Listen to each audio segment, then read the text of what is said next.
Muito obrigada, Alexander, por sua intervenção e por trazer o Porto de Açu mais perto da gente, do setor marítimo. E, bom, esperamos que vocês fiquem aí um momento e vamos convidar a Nelson Roberto de Albuquerque Becerra, que ele é nosso próximo e último palestrante para fechar do jeito certo, né? Vamos falar sobre transformação digital, Estaleiro 4.0.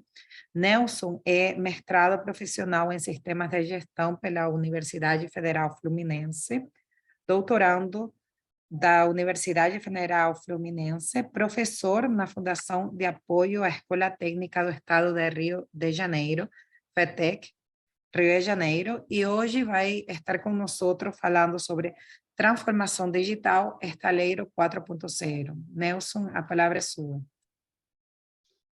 Bem, pessoal, em primeiro lugar, gostaria de agradecer o convite de Marcelo, né, e toda a equipe aí, né, tá? Eu vou compartilhar minha apresentação aqui e vou lhe explicar a razão por que eu fiquei por último.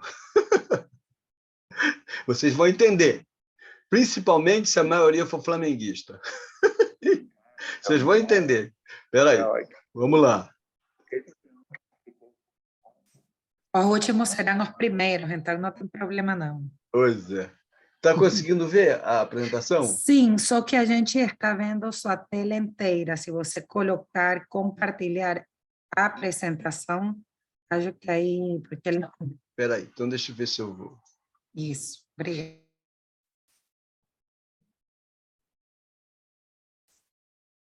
Conseguiu ou não? É porque eu tenho duas telas. Espera aí, deixa eu ver se faço uma jogada para cá, para puxar daqui para cá a apresentação.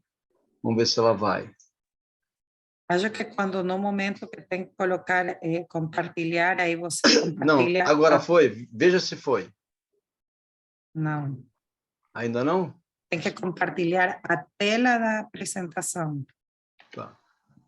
Só um momento. Um ratito, tá? Tudo bem.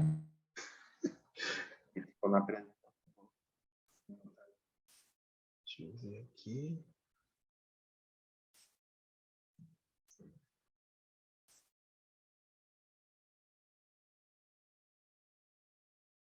Por que não está indo?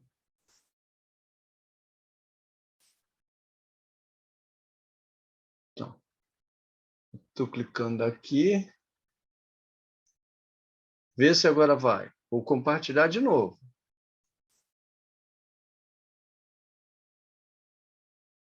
Foi?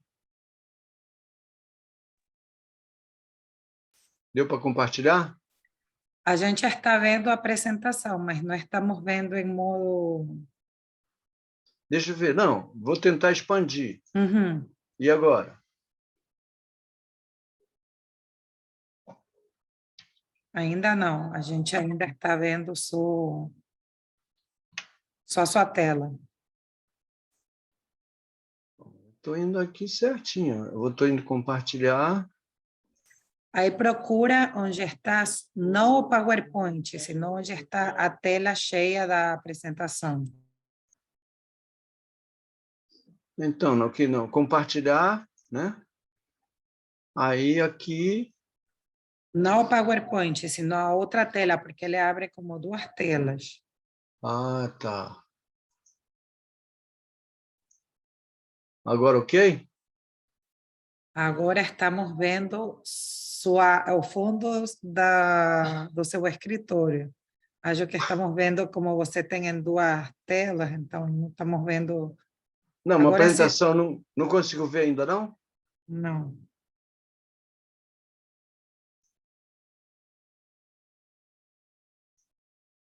Vamos ver.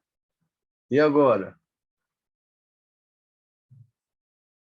Lembra que você falou que ia movimentar para outra tela? Eu Sim, acho que está na outra tela. A gente está olhando só o fundo do vamos seu ver. escritório.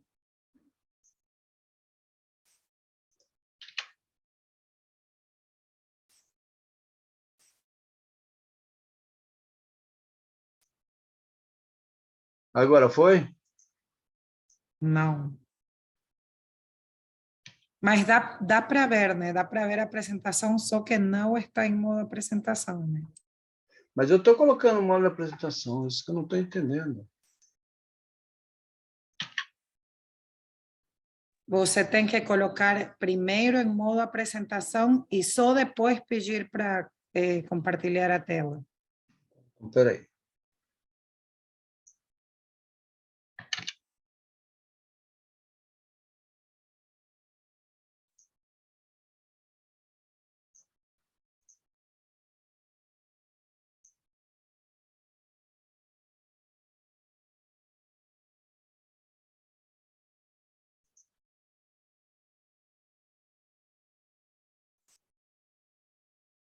Foi ou ainda não?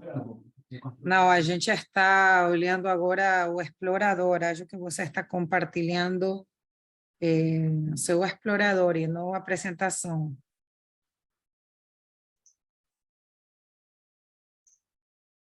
Agora foi. Tá. Bem, então vamos lá.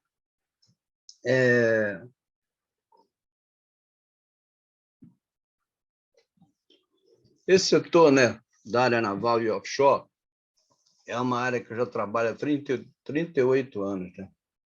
Tive privilégio de participar, trabalhei até com o nome aí do SCAWA, na Escabagima, por 20 anos. Trabalhei no Japão, na China, vários cantos aí do mundo. E cheguei a fazer 5 FPSOs, navio sonda. Então, é um prazer, né, estar aqui compartilhando com vocês a apresentação. Agora, eu queria primeiro falar com os alunos. Por quê? Vocês estão me ouvindo bem? Vamos sim. Tá. Então, por quê? Eu estava lá nesse momento, eu estava lá no Maracanã. Eu tive que pegar um Uber para vir para cá. E aí, como o trânsito lá está completamente parado, não foi fácil chegar aqui, né? Cheguei uns 5 minutos antes. Foi uma correria para ligar o computador e para entrar aqui no online. Bem, mas o que eu quero falar primeiro com os alunos?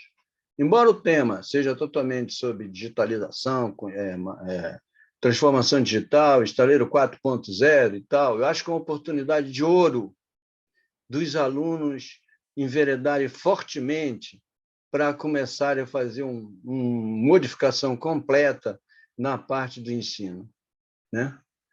Eu acabei de vir aqui, eu não sei se vocês conhecem, ou alguém é lá do Cefet, está tendo esse Spotec agora, exposição técnica do Cefet 2022, e eles têm esse projeto aí que é muito ligado a gente, que é o projeto Soulmar.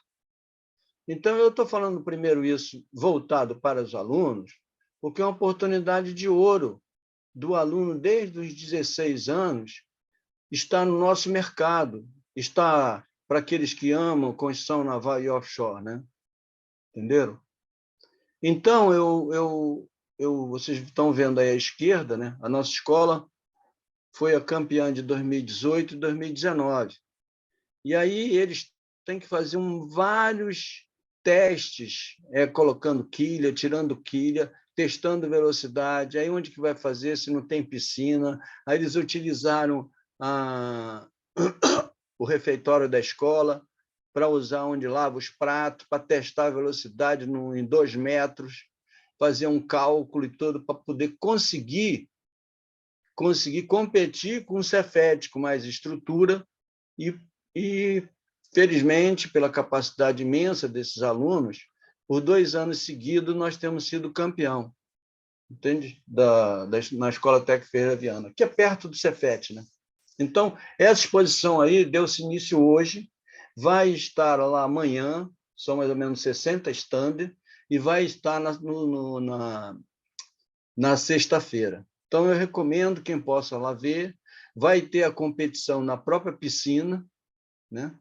Amanhã, e o fechamento da competição na sexta-feira. E tem vários outros projetos ligados à transformação digital. Ok? Bem, para a gente falar de estaleiro, eu primeiro queria fazer uma reflexão seguinte. Muito do que o Scala falou ele totalmente se enquadra com o que eu vou falar. Mas vamos fazer uma revisão. Né? Primeiramente, eu trabalhei na Escavagima por 20 anos. Então, vamos analisar quantos estaleiros a gente tem no Brasil. Né? Outra questão, por que em 1979 o Brasil era o segundo construtor naval do mundo? E por que em 2022 o Brasil não é mais o segundo construtor naval do mundo?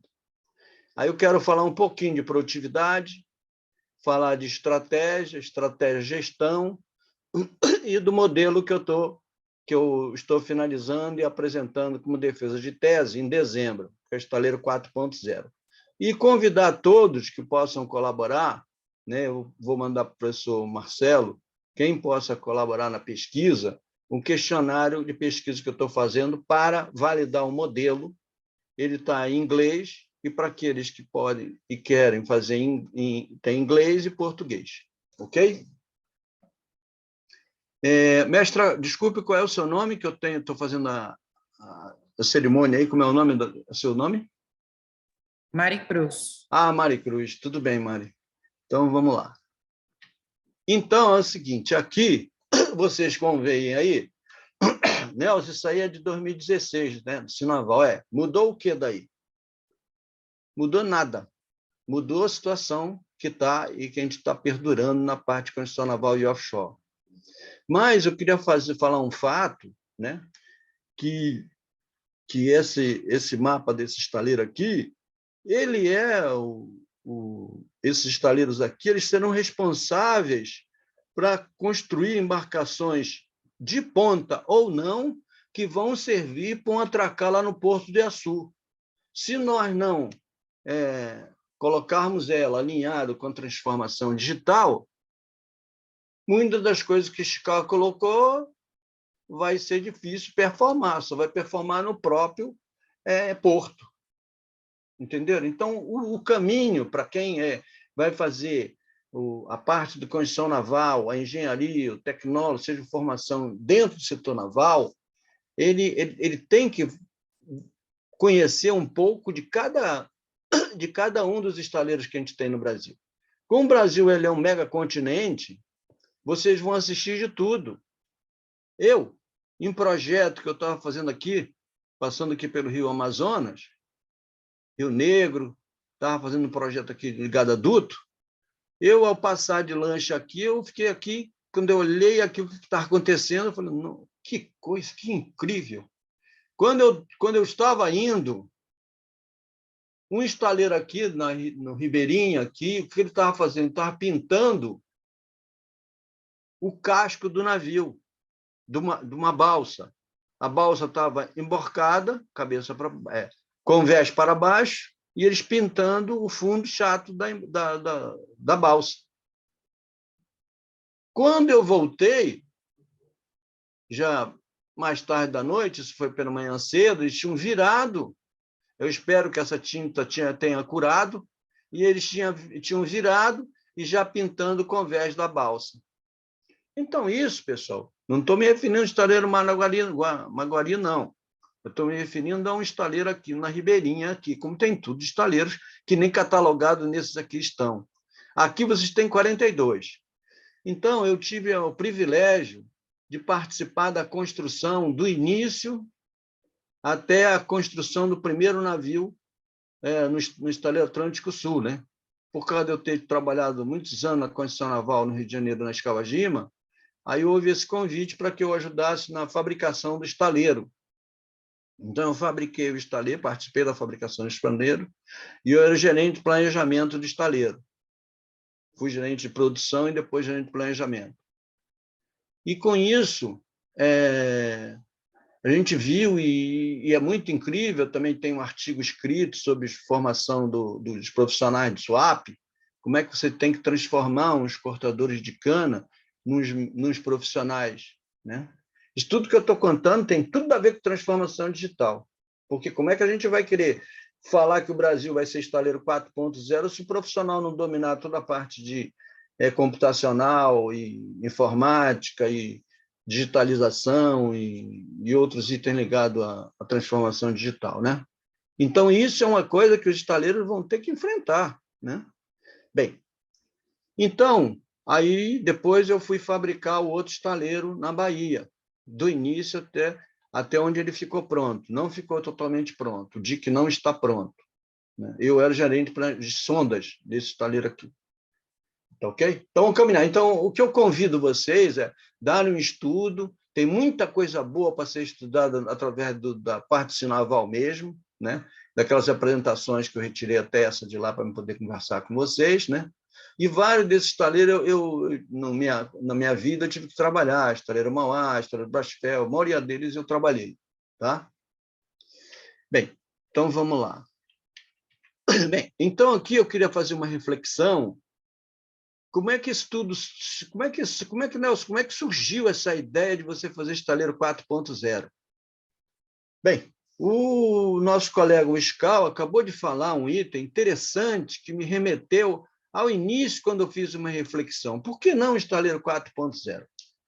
Eu estava numa palestra sendo proferida pela Giovanna Victor, né, que é era secretária, não sei se ainda é, da parte de economia de Niterói, em que ela estava cobrando o empresariado que estava assistindo a palestra dela, que estava um navio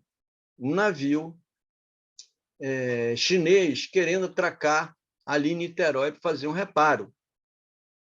Conclusão, não era possível fazer esse reparo. Por quê? Porque não se tinha calado nos estaleiros de Niterói que permitissem que a obra fosse feita. Bem, vocês viram aí, muito interessante que o Chicago falou, do aproveitamento da parte para a construção civil, da dragagem que você faz nos cais. Mas eu pergunto para você, mas por que então não se mantém essa dragagem constantemente feita? Bem, isso aí são business, não é todo momento, mas tem que ter um monitoramento diário. Muitas das coisas o Scala comentou, né? Então, na minha tese, tem vários desses itens mencionados lá, né?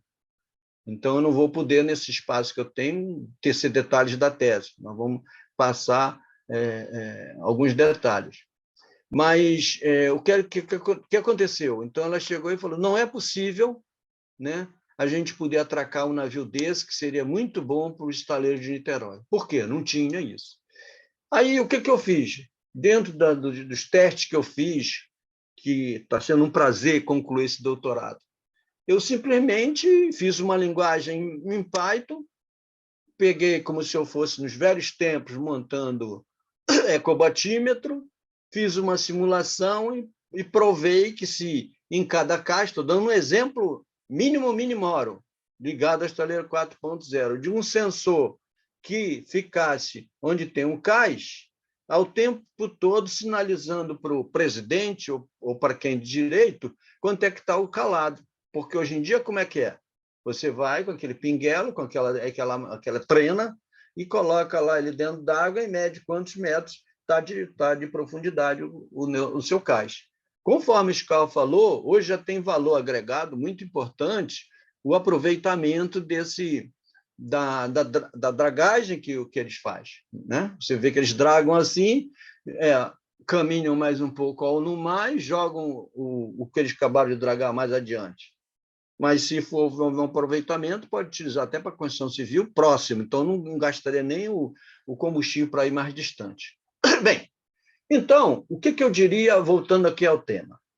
Por que a gente, eu tive o prazer, como profissional, né?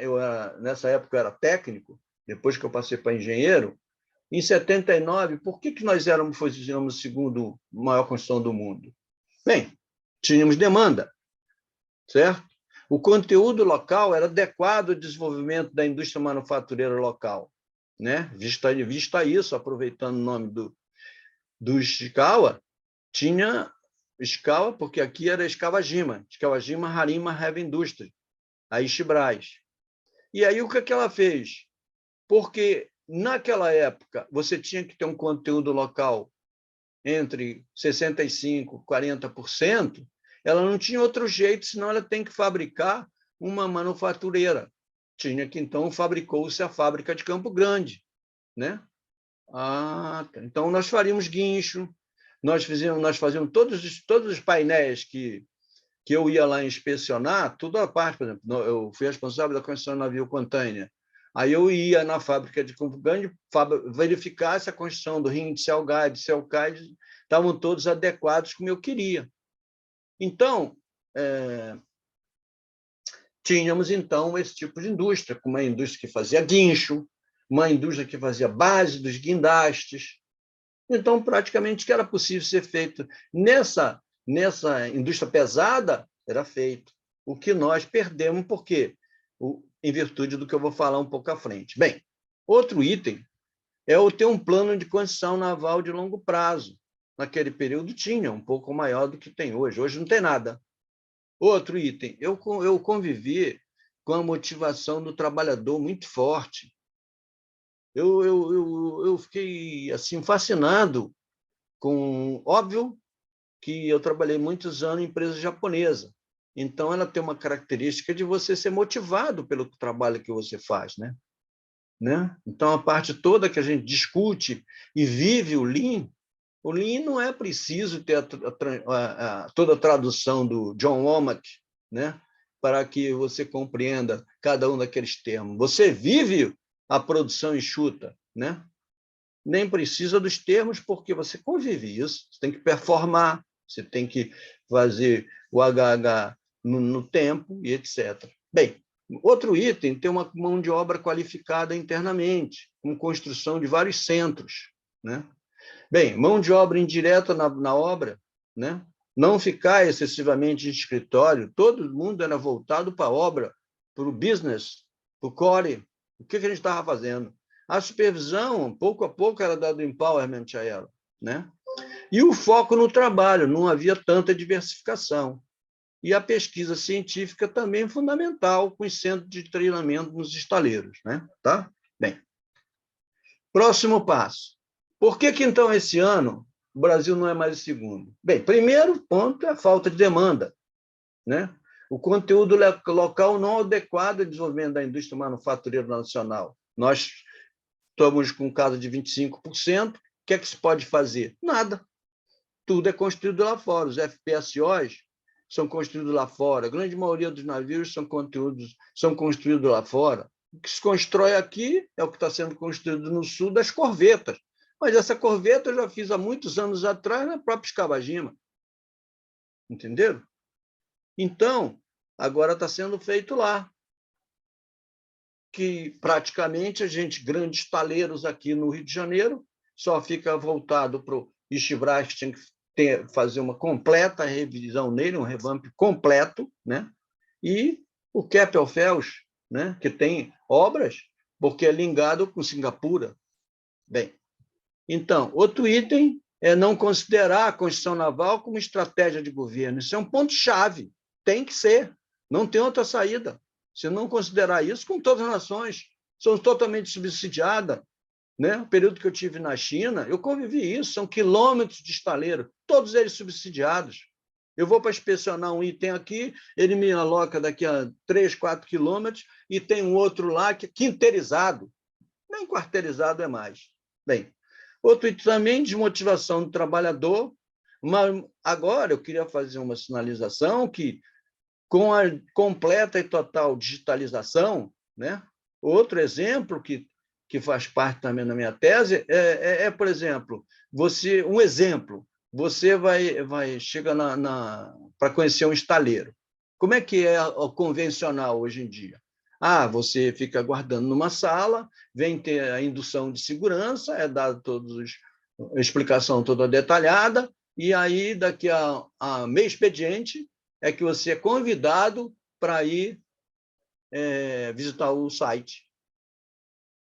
Mas no estaleiro 4.0, no mundo atual, que nem, por exemplo, a Escala abordou com muita pertinência vários itens, é outro jeito. Você mete um óculos de realidade virtual, de realidade aumentada, e ali tudo você vê em meia hora e tchau, e já pode ir para a obra. As coisas estão dessa maneira, né? Então, a quantidade de mão de obra envolvido no SMS, nesse foco, ela é reduzida drasticamente devido a tudo que tem através do estaleiro 4.0. Bem, outro item também é o que eu estou colocando da falta de empowerment, né? Muita diversificação, não há foco e baixa produtividade. Então, agora eu vou entrar na parte de baixa produtividade. Bem, isso item aí também é oriundo de dados de Sinaval, mas tem essas fontes que coloquei aí embaixo. E aí eles colaboram com o item da Escavagima, né? Então, vocês podem ver aqui a situação. Ó. Normalmente, nós utilizamos de maneira mais correta, não é horas por tom, é horas por CGT, né? O pessoal da Construção Naval, os estudantes, professores, devem mencionar isso assim, né? Mas aqui foi mencionado hora por tom. Mas fizeram um paralelo, pode ter se equivocado aqui, porque os dados são muito próximos do que eu tenho em CGT. Bem, aqui vocês veem que o pontilhado, né, é os dados da Escavagima, quando chegou até 33 horas por CGT. E aqui são os dados do estaleiro Atlântico Sul, que chegou a 91 por aqui, se eu for comparar aqui, horas por tonelada. Então, ou seja, olha o caminhar, olha a diferença. Isso aqui é 79, hein? Isso aqui, recente. Tá? E aqui são os outros, comparado Coreia do Sul e com o Japão, o azul e o vermelho, tá? Que eles estão na casa dos 20. Mas você vai dizer, mas Nelson, e aí? Como é que a gente resolve isso? Bem, eu acredito muito no trabalhador e no engenheiro e no técnico brasileiro. Agora, precisa ter demanda, porque com demanda, a capacidade já aprovada em 79 será repetida novamente agora em 2022. Com certeza. Logo, tem que ter uma aprendizagem, leva algum tempo, a curva vai aos pouquinhos descendo, até nós atingirmos esses dados. Né? Mas aí, Nelson, como é que a gente compete e tira o produto para ser fabricado no Japão? Como é que a gente pode ser internacionalmente competitivo? Bem, vamos lembrar que é o seguinte, o nosso dinheiro não vale nada. Ao ele não está valendo nada, o que acontece? Se você fizer um binômio entre a performance do trabalhador e o nosso dinheiro de baixo valor, você vai ver que é mais vantagem, pode agora ser vantagem fazer no Brasil, desde que exista uma determinação. Vamos fazer? Vamos fazer, tem como fazer. Então, eu estou falando, vocês sabem muito bem disso, é só comparar o valor do dólar, do euro e da libra, quanto é que está, e verificar a performance. Esse foi uma performance do estaleiro Atlântico Sul. Hoje em dia ele faz reparo só. Não tem demanda, não tem obra. Tem capacidade. É um estaleiro espetacular. Eu tive, inclusive, com um dos maiores especialistas de Michigan, fazendo ele um tour, acompanhando ele lá no estaleiro, que ele ficou impressionado com a capacidade. Nós, no estaleiro Atlântico Sul, nós dobramos chapa de 32 milímetros. Né? E lá se faz painel de bloco de 4x16, que antigamente a gente fazia tudo em termos de 3x12. Bem, aqui tem muita coisa, mas vou continuar, tá? Bem, esse aí, eu tenho esse dado, porque como eu trabalhei lá, esse daí já é um dado mais real. Eu só coloquei isso aqui para fazer uma reflexão. Você tem que olhar aqui e olhar aqui. Aqui você não parou em 33? Aqui tem um dado mais recente, mais correto. Não é que esteja errado. Isso aqui, eu só discordo dos dados em hora por tom. Aqui está a hora por CGT, mas tem a obra, o navio, e quando foi atingido isso. Isso foi atingido em 1995, certo? E eu posso dizer, esses aqui, depois continuando esse gráfico aqui, que é 91, quando chegou em 2017, eu tenho o dado. Eu estava na COP acompanhando essa reunião do presidente de Estaleira, quando ele anunciou que ele chegara a 60 horas por CGT. O que, comparando a esse aqui, é um ganho realmente de aplausos, né? Mas ainda tem que caminhar para chegar aos 32 que a gente conseguiu no passado, em 95, tá? Comparando 95 com 2017. E outro fator fundamental aqui é que esse estaleiro aqui que conseguiu esse feito, 32 horas por CGT, ele é um estaleiro de primeira geração. E nós estamos falando de estaleiro atualmente entre quarta e quinta geração. Pode ser que eu tenha aqui exagerado um pouco, mas entre quarta e alguns itens de quinta geração. Bem, agora, já indo para a parte da minha tese, o que eu também coloco na tese é que é o seguinte: vamos valorizar a estratégia do negócio. Então, isso aqui eu adorei muito, depois de pesquisar em cerca de 3.000 artigos, que eu fui diminuindo até chegar aos fundamentais, mas isso aqui é muito importante. Ó. A transformação digital não tem a ver com tecnologia, tem a ver com a estratégia e novas maneiras de pensar. Transformar-se para um digital exige que o negócio atualize sua mentalidade estratégica, muito mais do que infraestrutura de TI. As regras do negócio mudaram. Em todos os setores de atividade, a difusão de novas tecnologias digitais e o surgimento de novas ameaças disruptivas estão transformando modelos e processos de negócios. A revolução digital está virando a cabeça para baixo o velho guia de negócio. Então, sabemos disso, né? Isso foi falado ele tem até um site, o David Roger, 2016. Né? Bem, então, caminhando aqui para o final da nossa palestra bem curtinha, eu queria fechar que realmente muitas coisas alinham com o professor, né, Scala comentou, né? Que, na verdade, o que eu estou fazendo? Eu estou criando um modelo. Olha, já está criado o modelo. O modelo já existe, e esse modelo ele pode estar caminhando para ter um pós-doutorado em que a gente aplique no estudo de caso, que já existe estaleiro interessado na aplicação, né? E que todo modelo de você construir o estaleiro, ele passa por tudo aquilo que o Scala comentou.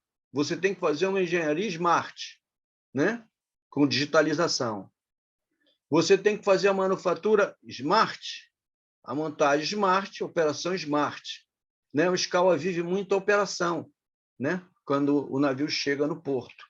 Então, essa operação, você precisa que traga vantagem para o Scala, para o Porto do Açu, já desde que o navio já tem esses princípios de transformação digital, que vai trazer essa vantagem muito grande.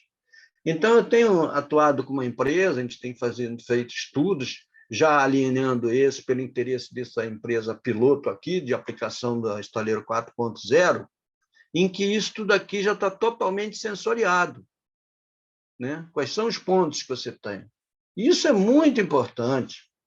Né? Eu tive recentemente num passeio em Paraty, e aí lógico, para não gostar demais da construção naval e offshore, eu tive o tempo todo conversando com o comandante da embarcação. E a gente estava caminhando, conversando, enquanto isso eu disse, poxa, você está tendo problema com o motor, né? Ele disse, Aí você tem que olhar lá, RPM, a temperatura, e do mancal, e etc. Ele tem lá na parte onde fica o timão, ele tem o controle através dos gates, né? De todas as informações ali. Mas não na parte de computacional, não tem na parte de digitalização, não tem nada disso. Né? Então, outra coisa que eu queria colocar para vocês, o quanto que essa parte é importante, analise comigo. Eu participei num desses estaleiros que 3 vezes ocorreram a modificação da parte ligada entre a parte ligada à longarina e a parte ligada à panelização. Sabe por quê? Porque nós não temos uma digitalização do estaleiro e a digitalização do processo, para você, quando já tem a partida, você já direcionar a melhor performance. Tá? Porque o que acontece é que você fica preso de que, não, vem uma gestão e diz, não, vamos mudar essa parte daqui um pouquinho para cá? Tá, mudemos. Aí cria uma melhoria, e todo mundo, opa, excelente. Aí vem uma nova gestão, não, modificamos essa mais um pouquinho aqui para frente. Aí traz uma melhoria. Não, vem outro, aí modifica um pouquinho mais frente. Mas como é que eu... Agora não, agora as coisas, por ter tudo digitalizado, possibilidade de digitalização, né? Que o Scala colocou, algumas coisas aí também ainda estão sendo construídas, precisam ser caminhando pela transformação digital para a gente atingir a performance melhor, né? Então, se nós tivéssemos isso, você já pode, através de simulação, e você chegar ao caso da melhor performance. Tá ok? Bem, então, eu vou encaminhar para o professor Marcelo o meu SurveyMonkey e pedir ajuda para os profissionais, os colegas aí, os alunos, que queiram me dar essa ajuda para, mais rápido possível, fechar o questionário, né? Já está quase fechando, e quem tiver interesse já vê uma parte toda ligada a uma prática de utilização do SurveyMonkey. Está em inglês, porque alguns amigos meus estão respondendo em inglês, né? Eu estou trabalhando lá fora, e aqui em português, tá bom? Bem, aqui estão os meus contatos, agradeço aí ao pessoal e a professora Maricruz aí, desculpe o pequeno atraso, mas você sabe, né? Ali no Maracanã, na professora Gabiso, não passava carro de jeito nenhum, hein? Muito obrigada, Foi isso, Nelson, Mário. pela sua apresentação. Sim. Muito interessante, né, essa perspectiva da indústria e especialmente da construção naval ao longo dos anos para chegar nessa transformação 4.0. Eu gostaria de convidar o Alexander e o Alexandre a participar nessa roda de perguntas e saber se alguém daqui da plateia tem alguma pergunta para esse último painel que estamos fechando, que é a indústria 4.0 na economia do mar.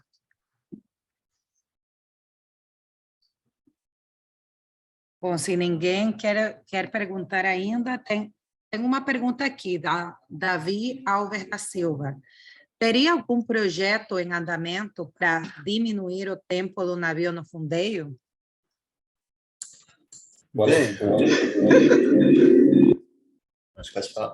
Opa, boa noite. Tá, tirei o seu. Calma aí que a gente está com probleminha técnica. Bom, vamos lá. Realmente, eu vi até a outra palestra e você falou muito do tempo no fundeio. Não adianta a gente ter um porto em que a produtividade que acaba caindo em função do tempo do navio no fundeio, e esse aspecto é um aspecto importante. Aqui com a gente, com o PEMIS e juntamente com o VTS, o que se pretende? Se pretende organizar as filas de tal forma que a gente possa fazer com que a atividade portuária tenha a maior produtividade e eficiência possível, né? E para isso, a gente tem aqui diversos terminais que, como o Alex falou, são terminais em que estão assim, com o máximo de eficácia para que o navio chegue. Ele falou aqui da Bport, né? A Bport, o navio chega, ele não fica muito tempo. É uma estrutura extremamente inovadora em que a embarcação offshore atraca, então ela tem um trabalho de fazer com que, pelos dois bordos, quer dizer, não é uma atracação comum, é uma atracação, não sei se dá para mostrar, mas assim, é uma atracação em que pelos dois bordos se trabalha de tal forma que reduz aí, efetivamente o tempo do navio e os outros vão chegando, né? Então, o que eu posso falar em termos de Porto do Açu é que o PEMIS e o VTS, eles congregam, eles têm uma sinergia para que se possa ter uma maior eficiência possível, mas isso depende, obviamente, também da estrutura portuária, né? Mas foi muito boa a pergunta. Realmente, a gente não tem como a gente falar de indústria 4.0 e tudo mais, sem tratar de alguns princípios basilares, como, por exemplo, né, a própria internet das coisas. Então, tem locais que, efetivamente, a internet não funciona. Então, tem local também que a internet é quase que inexistente. Então, são aspectos que a gente tem que começar lá de baixo para aprender a correr. Vamos engatear primeiro internet, como é que está o porto em termos de produtividade, agora vamos fazer os navios chegarem. Nesse sentido. Mas, infelizmente, como o professor Nelson bem falou aí, é business, né? Então, assim, muitas vezes as coisas se atropelam pela necessidade de gerar o lucro necessário para que a máquina possa andar, infelizmente. Mas aqui eu posso falar do PMIS e do VTS. Muito interessante, né, Não sei se eu conhecer isso. respondi ao Davi Alves. Acho que sim. Eu queria perguntar outra coisa, falando um pouco, eu vi muito interessantes os projetos que no Porto de Açu tem atualmente, né, especialmente com o Vessel Traffic System. Vocês têm algum projeto associado com emissões, por exemplo, com esses dados? A gente está iniciando, na verdade, um projeto aí que, na verdade, a gente está dando apoio, né, para um projeto que vai acontecer com um professor, que inclusive o professor Jean Davi, que apresentou, né, mais cedo. A gente está, assim, com um projeto nesse sentido, mas estamos no início, né, ainda, mas eu acredito que vai ter bastante resultado e enfim, a gente está com bastante expectativa, né? Vamos dizer. Muito interessante. Bom, eu queria parabenizar a vocês. Muito obrigada por participar hoje desse primeiro seminário de economia naval. E vou dar a palavra para Marcelo Mussi, que é o coordenador do departamento, para encerrar. Muito obrigada, fiquei muito feliz, muito contente com todas as palestras e parabéns, Marcelo. Se o Marcelo me permitir, eu gostaria também de agradecer, porque realmente eu estava falando com o Ishikawa, Alex, Alexandre, Ishikawa, cada um chama, ele tem diversas configurações aqui, mas assim, essa aproximação da academia com o Porto, a gente tem feito aqui com bastante constância, né?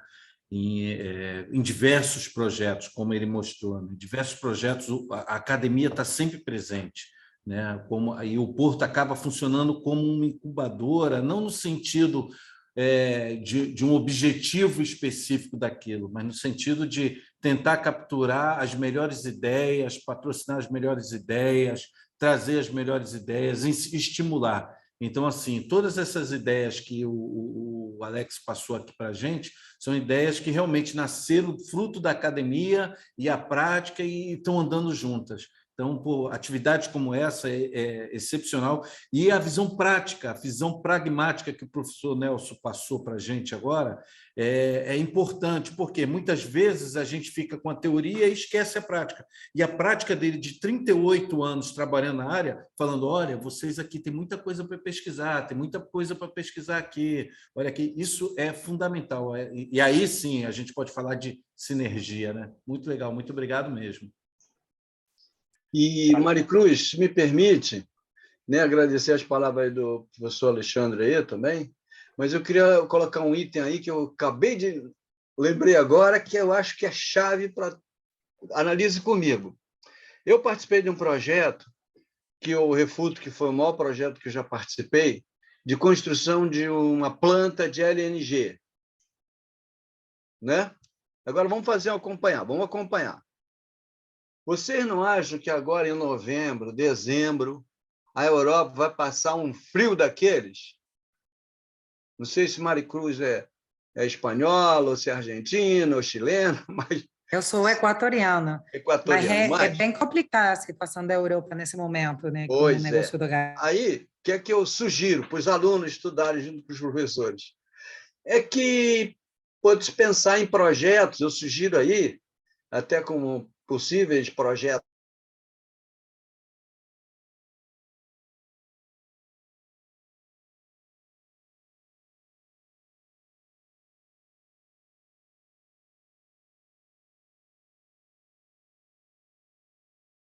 Opa!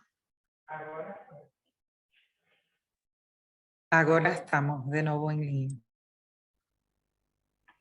Hein, Marcelo? Pode continuar, professor. Então essa planta de LNG é uma ideia, pode... Por quê? Primeiro, eu acho que vai haver demanda, né? Porque os polo norte, ele tem possibilidade de você extrair do polo o gás.